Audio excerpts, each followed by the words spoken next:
week one of the fantasy baseball season, and here's a few hitters I looked at off the wire. This week, the first hitter, Jake Cronenworth of the San Diego Padres. So Cronenworth last season was a down year for him, no doubt about it.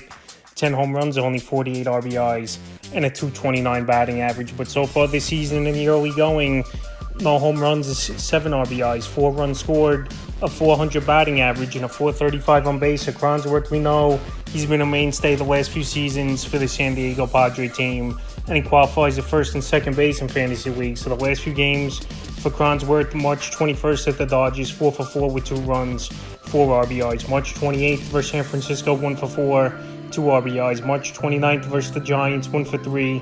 March 30th versus the Giants, 2 for 5 with a run. And March 31st versus the Giants, 1 for 4 with a run and an RBIs. This Padre team, we know they made some changes in the offseason. Obviously trading Juan Soto, their best player, away to the New York Yankees. And now there's more opportunity for guys like Cronenworth to get up there in the batting order, which he's been batting third this season, where last year he was 6th, 7th all for the most part for the San Diego Padre team. So right now, while he's playing good baseball, and second base is a hit-or-miss type of position in fantasy, he's a good ad this week, and he's available in 51% of fantasy leagues. Next hitter I looked at this week is Waldo Cabrera of the New York Yankees. So a utility man in fantasy baseball, second, third, short, and outfield he qualifies at. And so far, he's off to a roaring start. Is Cabrera on the season? 2 home runs, 6 RBIs, 3 runs scored, a 5.10 batting average on the season. So Cabrera, he's been in the lineup every day so far since the season started. And this Yankee team starts off the year 4-0, beating the Houston Astros, which obviously has been their kryptonite for many seasons now. March 28th at Houston, 2 for 4, a homer, 2 runs scored, an RBI. March 29th at Houston, 4 for 5, 3 RBIs. March 30th at Houston, 1 for 4, a homer, 2 RBIs. And March 31st at Houston, 0 for 3. So the only downside right now with Cabrera, he's hitting 8th and 9th in this Yankee lineup. I don't think it's going to continue this hot of a pace, obviously. I know it's only 4 games, and he's playing great baseball, no doubt about it, and his versatility is good for the Yankees and fantasy baseball, but still a batter. He swings and misses a lot. He's already struck out in the early going here 6 times in the first 4 games is Waldo Cabrera. But right now with the injury to DJ LeMahieu, and he's going to be out a little longer, where they found on his MRI here, I think Cabrera is still, obviously he's going to get playing time every day.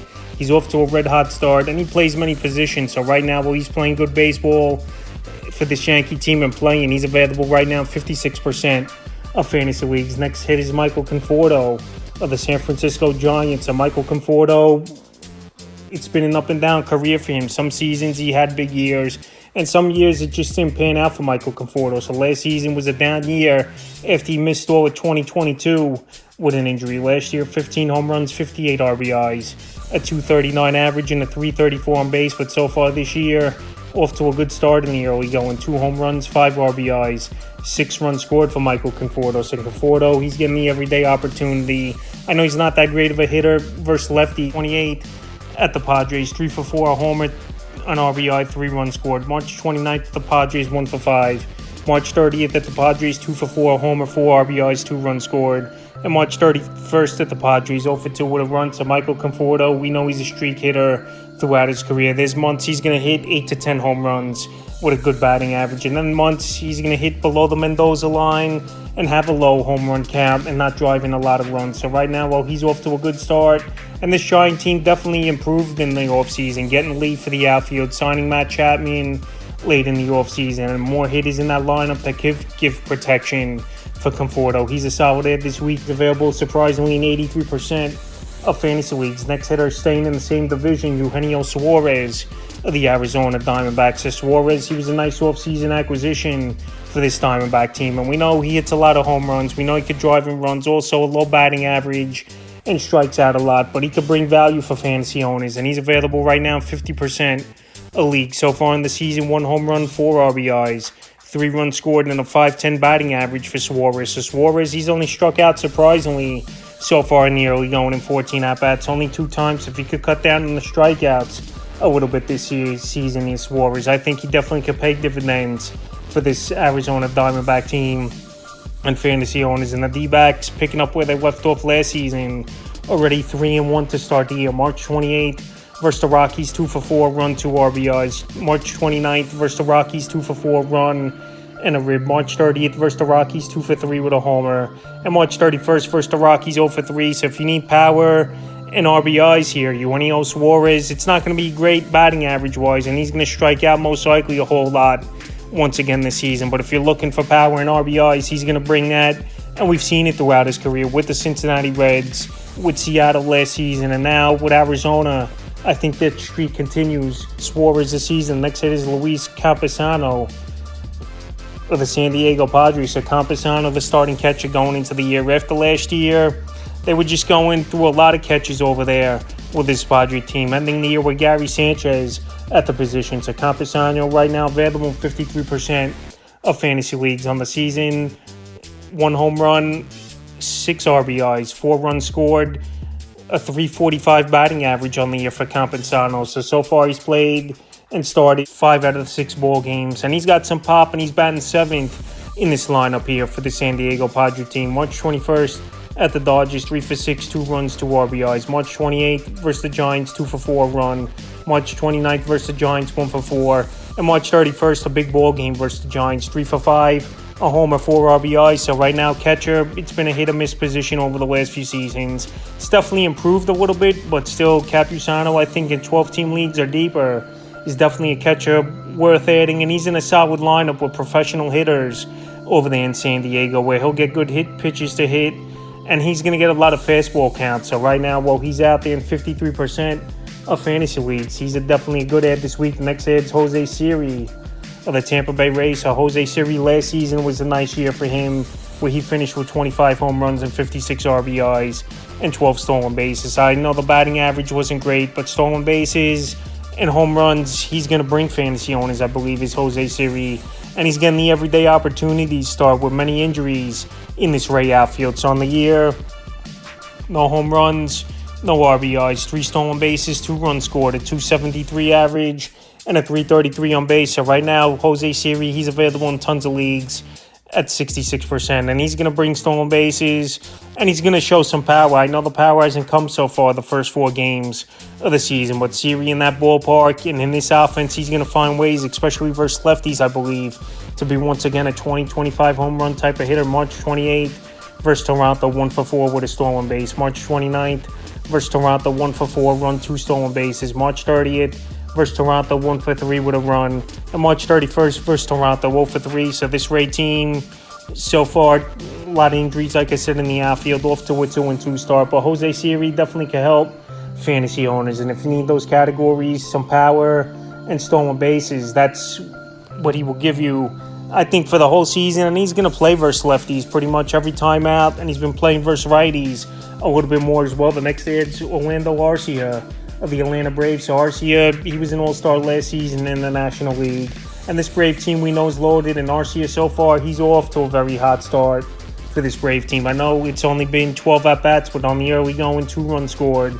No homers, no RBIs, a .600 average, and a .650 on-base percentage for Orlando Arcia. So last season was a solid year for him. 17 homers, 65 RBIs, 66 runs scored, a .264 average, and a .321 on base. So Arcia, he's going to get a lot of pitches to hit.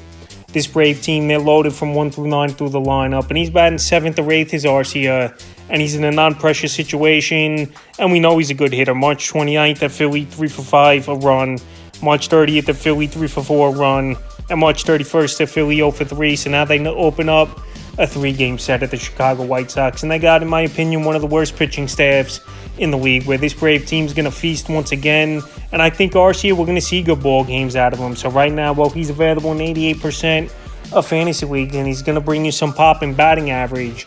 He's definitely a good ad this week. Next ad's J.D. Davis of the Oakland Athletics. So J.D. Davis, he was cut by the San Francisco Giants a few weeks ago when they signed Matt Chapman and landed with the A's, where we know this A team, they needed some veterans in the lineup, and J.D. Davis has been around a while now here. So on the season, 2 home runs, 2 RBIs, 3 runs scored, a .400 average, and a .455 on base. So like I said, this A team, they don't got much in the lineup, and J.D. Davis, he's going to play every day for this A team. It's either going to be first, third, or DH, depending where they put him, and he's been batting 5th or 6th in the lineup in the first 4 games. March 28th versus Cleveland, 1 for 3. March 29th versus Cleveland, 2 for 4, 2 home runs, 2 RBIs. March 30th versus Cleveland, 1 for 3 with a run.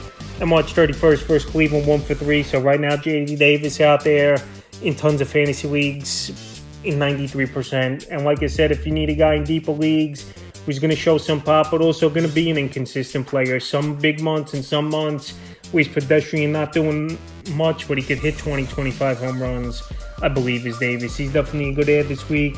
Next ad's Nick Martini of the Cincinnati Reds. So Nick Martini so far off to a hot start for the Cincinnati Red team. And we know this Red team, they're dealing with some injuries.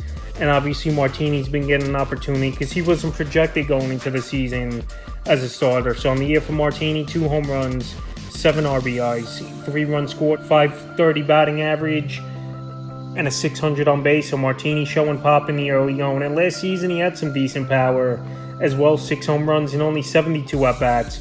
So right now Martini available in 89% of fantasy leagues. And so far the only thing, he's only started 2 out of 3 games for the Cincinnati Red team. And obviously he's an outfielder. March 28th versus the Nats, 2 for 4, 2 homers, 5 RBIs. March 30th he pinched hit, 1 for 1 with 2 ribs. And March 31st versus Washington, 1 for 3 with a run. So Martini, he's more of a deeper league ad.